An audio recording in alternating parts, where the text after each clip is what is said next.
From Hollywood, it's time now for... Johnny Dollar. Mr. Dollar. Well, this is Jed Bramler. Oh, hiya, Constable. Reckon I got the wrong number. I was calling Shady Lane Cafe. Now, you've got it. I'm sitting right here at the counter. Yes, well, but where's Millie, Mr. Dollar? She's busy crying at the moment. I'm waiting for her to get through and hoping she'll confess to murder. Now, you hadn't ought to gone and made her cry that way. Millie is a fine girl. That's the trouble with this whole case. According to you, everybody in this township is fine people, all of them. Ellen Bates was a fine woman, too, and now she's dead. And one of these fine people killed her. I'm going to find out which one, Mr. Bramler, and I'm going to tag him for it. With your help or without it.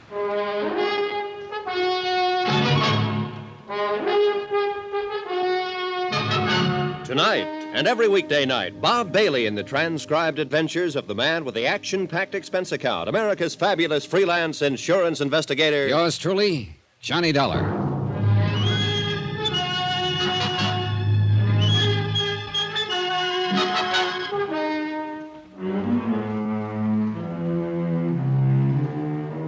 From Special Investigator Johnny Dollar, location Shady Lane, Vermont. To the Home Office, Star Mutual Insurance Company, Hartford, Connecticut. Assignment, the Shady Lane matter. Expense account continued. Item 7, $1.40, one pot roast special at the Shady Lane Cafe, while waitress Millie Wells dried her tears and repaired her face. I thought over what she'd said, what I'd taken for a confession, and tried to fit it in with the other facts in the case, what few facts there were. A young farm wife, a semi-invalid named Ellen Bates, had been shot to death while sitting at the front window of her house. The weapon was an old-fashioned squirrel rifle, a type of gun owned by half the people in the township. Ellen Bates had no known enemies. Her husband, beneficiary of a $10,000 insurance policy on his wife's life, had been accused by a spiteful neighbor of carrying on with pretty waitress Millie Wells. It's a lie, Mr. Dollar. Anyone who says Ben and I were seeing each other or even thought of such a thing before his wife's death is a mean, vicious liar. All right, take it easy now, take it easy. There's no point in getting yourself all worked up and starting to cry again. Ben's a fine man, straight and decent. And it makes me boil to have some low, sneaking gossip try to smear his reputation without reason. It reflects on your reputation a little, too, Millie. I don't care about me. I told you what I've been through. I'm used to it. Do you ever get used to something like that? No, not really. A murder charge isn't an easy thing to forget. You dream about it nights. Prison, the courtroom, the trial, the things they said about you. But you were acquitted, finally. I was acquitted, and I was innocent. But just being tried for murder brands a person for life. What were the details of the case? First, let me tell you about Ben. You haven't met him yet, Mr. Dollar. You don't know him. And I know the line you're thinking along. It's the way things point, Millie. Then things point wrong, that's all. Maybe. Go on. Well, he's been coming in here for the last 6 months. Not often, just every once in a while, just to eat. Does Ben know you stood trial on a murder charge? He does now. He didn't before his wife was killed. We just made conversation, that's all. And since her death? There's been no carrying on, as some people choose to think. One day Ben said, Millie, when this mess is all settled, I'd like very much to see more of you. That's all. That's all. And that's enough. Because I love him. About the trial, Millie. It was 4 years ago, in Chicago. I was working for a family on the West Side as a nursemaid, governess. They were wonderful. What happened? The wife died suddenly, under strange circumstances. It could have been an accident, or it might have been poison. I thought you already knew about it. That's why I blurted it out that way. Oh, I'd have found out anyway, sooner or later. Yes, I know. It was in all the headlines. The same things that they'll be saying about me here. What do you mean? I was accused of murdering the wife because I was in love with the husband.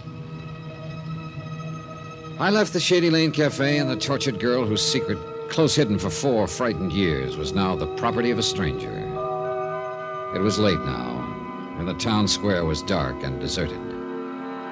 A stark white moon was climbing the eastern sky, and the soft summer night's breath stirred in the leafy tops of the maples, whispering other secrets Secrets the villagers dared not stay abroad and listen to. A fantasy? Sure. Pure and simple. Maybe it was a bad slice of pot roast. Anyway, the dim light burning in the office of Constable Jed Bramler brought me back to harsh reality. Come in, Mr. Dollar. Come in, pull up a chair. Okay, thanks. That girl stopped crying yet?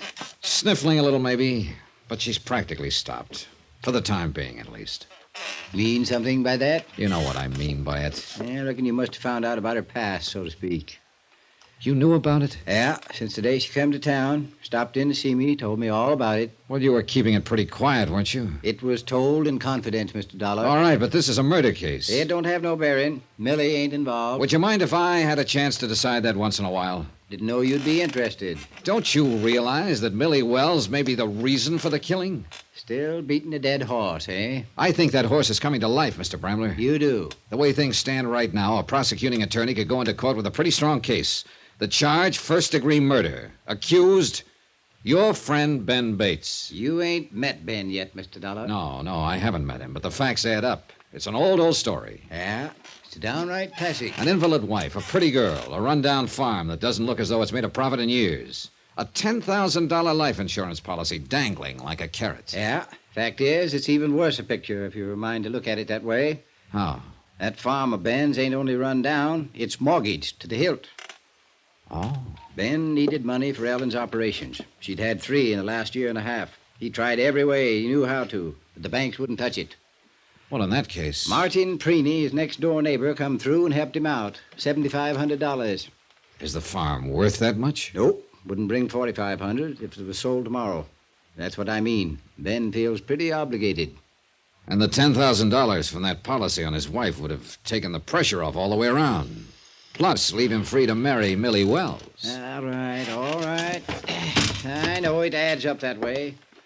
I've been studying over this thing for a month now, trying to figure out some other way of explaining it, hoping that somebody would show their hand. Yes, make a move of some kind. And nothing's happened, huh? No. Whoever done it is just sitting tight, waiting. Might be a good thing that you come along. Might jar things loose a little. Yeah. Well, whether I'm right or wrong, one thing we've got to jar loose is that gun. That's a fact, all right. Can't make much of a case against nobody without that gun. You said nearly everybody in the township owned one of those old-fashioned squirrel rifles, the type Ellen was killed with. That's right. Well, what about her husband? Does Ben own one? Nope. Nothing but a shotgun. Yes, I saw it when we were out there this afternoon hanging over the mantel. But at the same time, I noticed something else. What do you mean? That shotgun was resting on a pair of hooks set into the bricks above the fireplace. But the hooks hadn't been put there for that particular gun. Now, they were too far apart. What are you getting at, Mr. Dollar? I think those hooks would fit a squirrel rifle just fine. Ben ain't one to lie. He told me he didn't have a rifle. But that's something else I've been studying about. What do you mean? I kind of half remember seeing a squirrel gun hanging over that mantel in years gone by.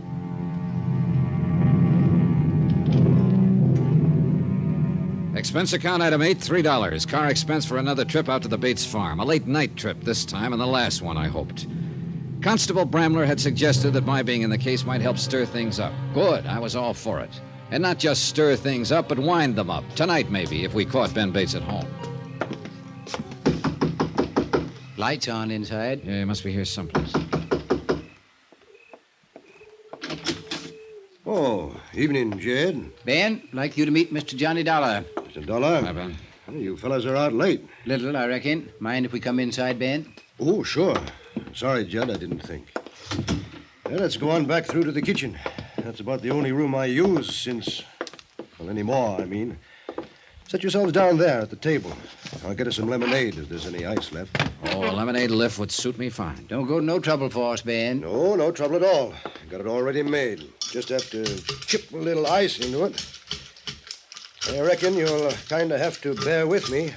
I'm not much used to having callers come around since Ellen. It's all right, Ben. Here we are. You fellas got some business out this way tonight? Fact is, Ben, we come out here to talk to you. Mr. Dollar is an insurance investigator. He's here to find out who killed Ellen. I see. You got any ideas yet, Mr. Dollar? I've kind of got an idea you might have done it, Ben. I wouldn't have harmed a hair of Ellen's head. I could be wrong. Mr. Dollar has been checking around, Ben, talking to people here and there. Pre-niece, Millie Wells. What's Millie got to do with it? Nothing, maybe. Or she might be part of the motive. I didn't even make her acquaintance, hardly, before the last week or two. What about Mrs. Preeny? You've known her longer, haven't you? Yes, she was a good friend of Ellen's. Why? She thinks you killed your wife. She wrote an anonymous letter about it to the insurance The company. woman's crazy. I knew she never liked me for some reason, but I sure wouldn't figure her to go that far. Ben, whatever happened to that squirrel rifle you had around the house? Why, the week before Ellen died, somebody... Yes, Ben? No, I didn't lie to you, Jed, not actually. When I told you I didn't have a rifle like that, I didn't. Not then. And you didn't ask me if I had one. What happened to the rifle? Well, it was stolen the week before Ellen was killed. I haven't seen it since.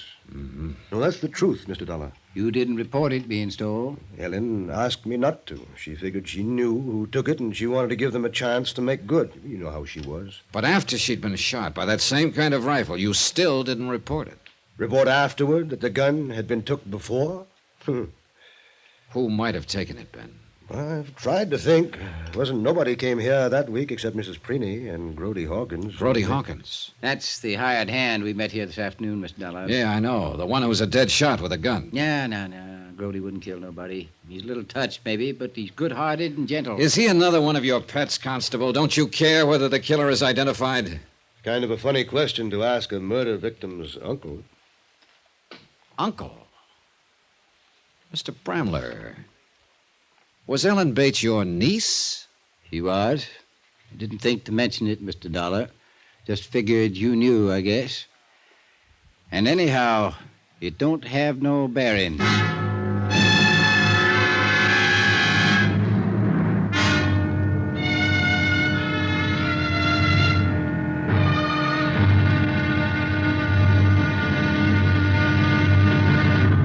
Now, here's our star to tell you about tomorrow's intriguing episode of this week's story. Tomorrow, a slow net tightens and the fish turn frantic, and one of them, at least, is armed and dangerous, as deadly as a shark.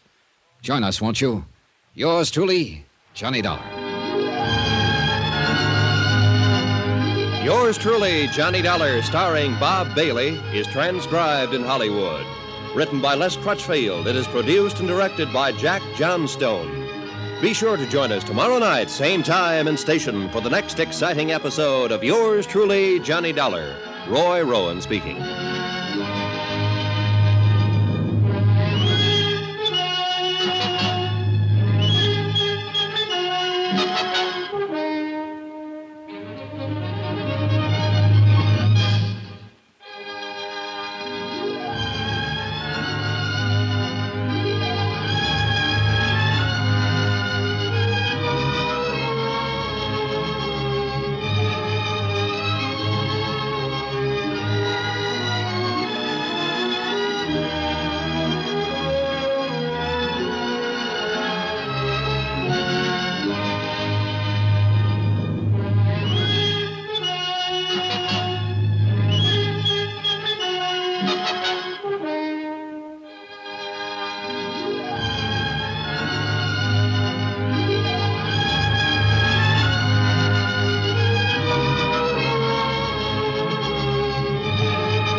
You've been listening to the OTR Gold Network.